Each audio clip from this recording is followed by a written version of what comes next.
witwa Omar Ganning. Uyu nguyu yamaze kugera mu myitozo yayikoze nimugoroba, abafana bamwakiranye ibyishimo, bahari bishimye rwose, ubona bameze neza abafana b'ikipe ya Rayon Sport, n'icyizere ni cyose.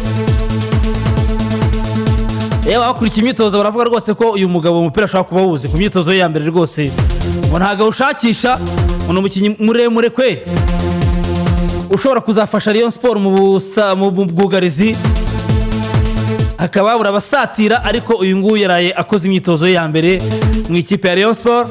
Yewe abafana batangiye kugira icyizere, bavuga bati iyo APR kuko ubundi derby ngo bari APR na Rayon, ati nta kintu cyatubuza kuyikina, ati APR nta kintu kimwe turusha, icyizere cyagarutse. Ngewe match ya APR na Rayon kuntu njya nyigeranya, niyo wafata nanjye ubwanjye ukambwira ngo ningabanye sikoro n'icyumweru, nkaba nzi ko ngiye guhura na APR, ko byagenda kose nzi ko APR ntabwo yadutsinda. No kuvuga ngo match ziba zarazamutse hejuru, by'umwihariko ndimo nakubwira na Mborenga wanjye ndimo kumubona hariya uburyo bagiye bamutwara n'uburyo byagenze kugira ngo aze muri Rayon, noneho ubwo avuga ati iyo diribi izaba yazamuye urundi rwego. Bagakanya APR nta kibazo nagiraho kuko nayimiragura pe, reka igure natwe tugure, nibyo byiza, ariko amahirwe yo muri Rayon atandukanye no muri APR, baturusha amafaranga natwe tukabarusha amahirwe ku Mana.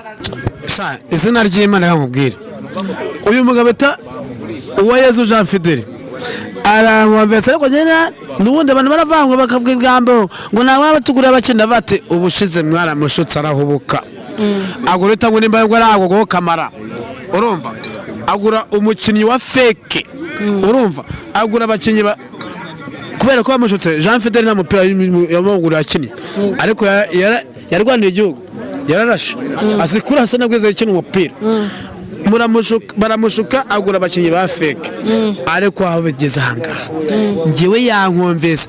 none n'umwana wita Richard ariya bamukuye muri Muhazi. Abafana bare batangiye kwemera, ari kuvuga ngo Jean Fidele agende batari ko none twabaye convinki.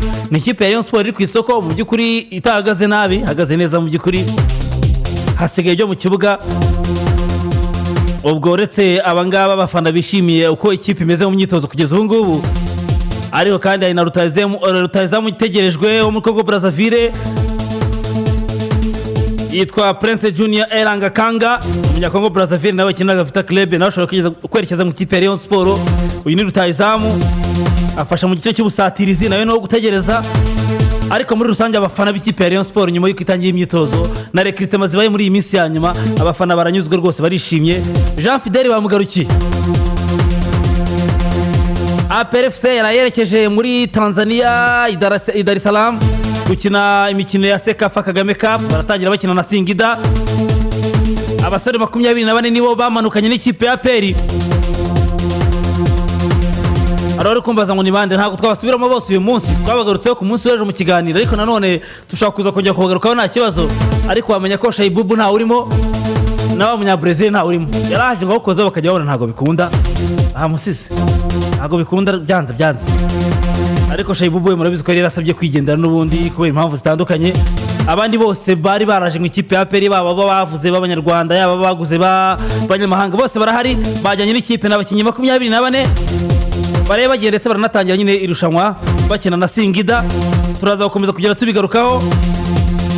Chairman wa APR FC yitwa Colonel Richard Karasira yagaragaje ko nubwo iri rushanwa rifata nka pre-season, ariko kandi bagiye kuritsinda, ndetse banabwiye umutoza ko bataratwara Sekafa ivuye hanze y'u Rwanda, bityo ko agomba kubyitaho akabimenya ko Sekafa ikenewe. Akoze inyuma y'ibyumweru hafi bitatu mu myitozo, iyi competition izadufasha muri pre-season yacu turimo.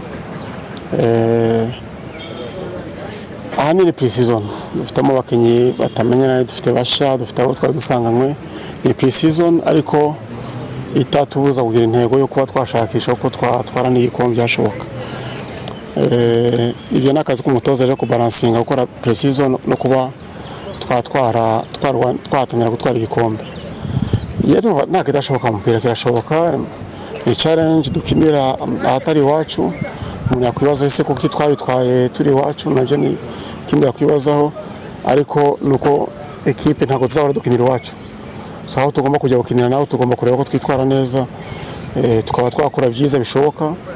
Why not no kugitwara, kuko nk'uko bivuze umutoza nawe yabimenyeshejwe yuko bitatu byabonetse turi mu Rwanda kuko byakabaye byiza abantu banakibonye bari no hanze y'igihugu. Icyo twabagena nuko dushishikajwe no kubaka ekipe yakomera ikongera akaba ekipe yubashwe. Icyo inzira zose tunyuramo niyo twumva tuganisha amatsiko bafite ndabumva cyane mufana bisobanura ibyishimo.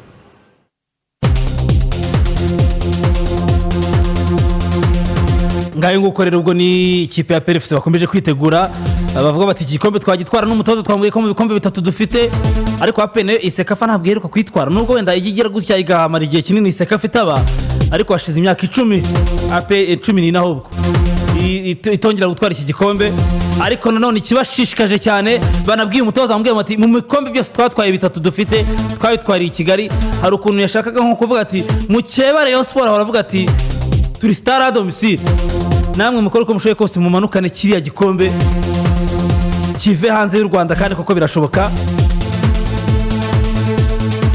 ubwo rero nuko bimeze reka mbabwire gato cyane rero mve kuri APR yakomeye yamaze kugira ni Dar es Salaam nyine yagezeyo iteguye gutangira guhita na Singida. Reka mbabwire ku kipe ya Kiyovu Sport amatariki yahawe murabizi ko yagiye hanwa kenshi twagiye tubigarukaho ifatirwa ibihano kubera abakinnyi yagiye itandukana nabo mu buryo bunyuranyije n'amategeko ihabwa amatariki ntiyayubahiriza sezirarangira ihabwa andi matariki ntiyayubahiriza sezirarangira nako bahabwa warning nabwo birarangira amatariki itariki ya nyuma rero ya nyuma n'uyu munsi Kiyovu Sport kuri aritishyuye igihano kivuga ko ari kumanuka mu cyiciro cya kabiri. Ibyo ngibyo murabizi ariko n'uyu munsi tariki n'uyu munsi ariko haba hari indi option ko nka federation ishobora kubishyurira nta kibazo rwose. Mwibuke ko Rayon Sport byayibayeho kuri case ya Rushungu Rayon Sport yashakira yabura pe birangira Ferwafa yishyuye iza kuzayabakata mu buryo bumwe cyangwa ubundi. Ubwo Kiyovu Sport rero na David uyu munsi nibarara batishyuye kuko bahawe igihe kirarenga bahabwa warning birarenga bahabwa itariki ya nyuma yo kuba bahita bamanurwa mu cyiciro cya kabiri ariyo y'uyu munsi. Twizere ko ubwo wenda bitari bugeraho ngaho David aragira icyo akora cyangwa se n'abandi bayovu bose muri rusange cyangwa se why not federation nayo igoboke birashoboka.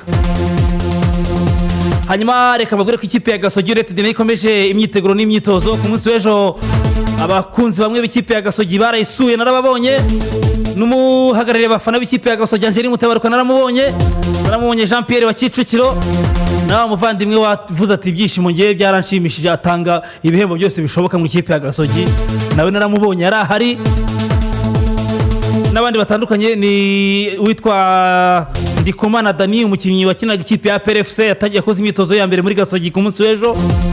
Kapiteni ikipe ya Gasogi Muderi Akibar nyuma yo kuva mu gihugu cy'u Burundi yanaye no gufasha ikipe y'igihugu cy'u Burundi mu gushaka itike y'igikombe cy'isi nawe yarahageze yatangiye imyitozo na bagenzi be ku munsi w'ejo. Hanyuma Dauda Ibrahim Bareri yahageze mu masaha ya saa 4 z'ijoro arakora imyitozo. Undi wahageze ni Jamardini Bucyokera Karenzi.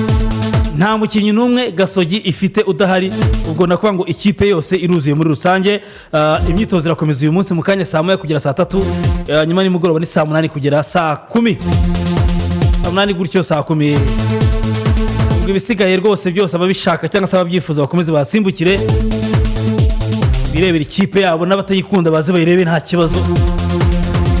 Numvisha ruhamagara Mutabaruka ngo imyitozo nabonye ku munsi w'ejo Gasogi nabonye ku munsi w'ejo utambaza ko bitandukanye n'ibyo Mutangazaji yavugaga. Mutangazaji rega ntabwo yari yarasuye imyitozo y'ikipe ese Mutangazaji ari amakuru yari afite ejo ngira ngo urayibonye. Ikipe narayibonye imeze neza pe imeze neza kabisa ntabwo bikiri inkuru mbarirano imeze neza rwose imeze neza amakipe azumva azatwumva. Okay uyu munsi Espagne iri kumwe n'Ubufaransa saa 3 muri Euro. Nubwo nshyigikiye Ubufaransa ariko Espagne irakaze. Uyitinyemo? Nyitinyemo pe. None uhagaze mpagaze ku Bufaransa nyine. No apana uhagaze prediction noneho yawe. Ntayo mvuze ubu ngubu kuko no bwa mbere nkubonye ugira ubwa Mutabaruka. Espagne irakaze bari ukipe irakaze. No bwa mbere nkubona ariko turusezereye buriya twanakijyana. Twakijyana kabisa. Reka dutegereze tuzarebe uko bizagenda. Hanyuma ubwo rero tubwire mbwira abantu ko uyu munsi witwa Jean Paul Mukonya aho yikuye Jean Paul Mukonya arasezerwaho uyu munsi mu masaha ya saa 9 hariya mwirimbi ry'Inyamirambo. Abasportifu abatoza abakinnyi n'abandi muri rusange bajya kumuherekeza nta kundi ni wabo wa twese niho twese twerekeza wageze ku isi yose abazajyayo cyane ushobora kujyayo mu nzira imwe cyangwa iyindi ariko ukajyayo utazabeshya ngo njye sinzajya uzajyayo ntawe twabikwepera kabisa niko bimeze umuntu aravuka bagaseka bakishima cyane ariko nyine iherezo ry'abantu bararira ubwo ni uko nyine cyane